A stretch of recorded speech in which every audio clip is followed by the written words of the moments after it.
SCP-1094 Playground of the Lost.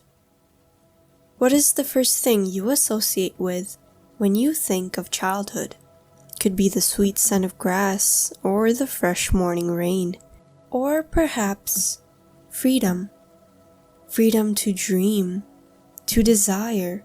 And what's the one destination all kids go to when they want to imagine and create? A playground. You would never consider it to be scary.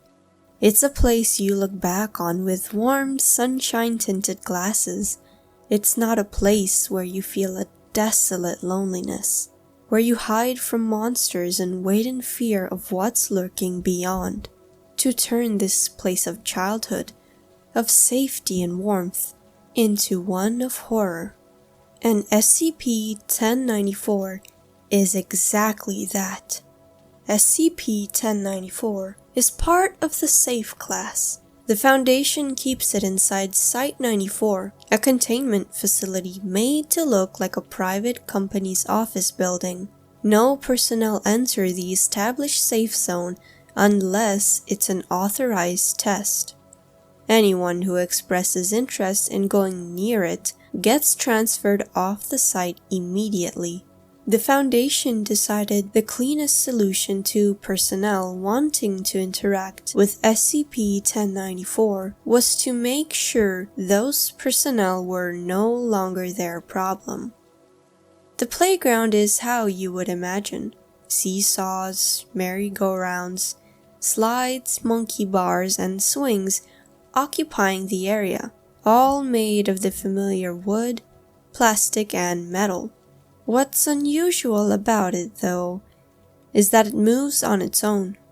Personnel have reported swings in motion with no one on them, and sounds coming from the slides.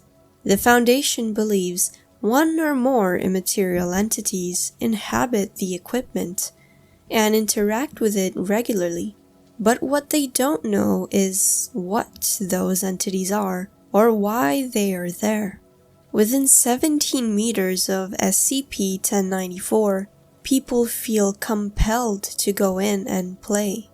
The Foundation describes this as entirely psychological, not a physical force, just an urge that gets harder to dismiss the longer you're near it. Children feel it the most, especially pre-adolescents. Adults can push back, but only until they see or hear someone else already inside. The moment that happens, resistance gets significantly harder. Playing inside SCP-1094 feels rewarding. Subjects enter a state of euphoria and stop caring about whatever they were doing before. Assignments, duties, anything else. They no longer matter. All they know is that they just want to keep playing. Prolonged physical contact with the equipment is where it ends, and that's when subjects disappear. Every time this has been tested or observed, the disappearance happens when the subject is already out of direct sight, inside the swing, inside the slide, or behind the merry-go-round. The Foundation has confirmed this across every case on record. Whatever takes them, it waits until nobody is watching. The article doesn't even mention where they go. I'll read this next part verbatim. Addendum.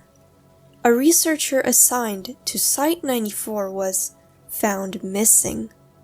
Security footage shows that he was working on a report in his office when what appeared to be an elderly man wearing a yellow raincoat entered the room. It should be brought to attention that the door was never opened and that it was not raining at the time. The researcher fails to notice the man, who starts walking towards him as the camera abruptly goes blank.